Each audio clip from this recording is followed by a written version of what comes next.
உன்னிடம் ஆசி வாங்கி வந்தவரே சனி பகவானே, சனி பகவானே. அந்த ஈசனையும் விடுவதில்லை நீசமுள்ள உங்க கோணம். பேச்சுக்குள்ள சூடு வரும் நீங்க வந்து தங்குமிடம். நீசமெல்லாம் நீக்கிடுங்க நேச சனீஸ்வரரே.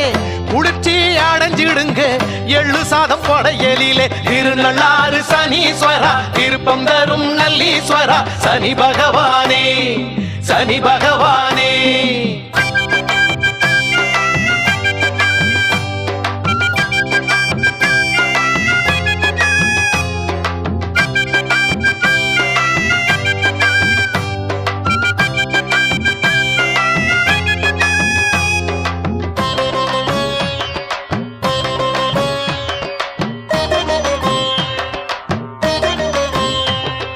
காக்கையே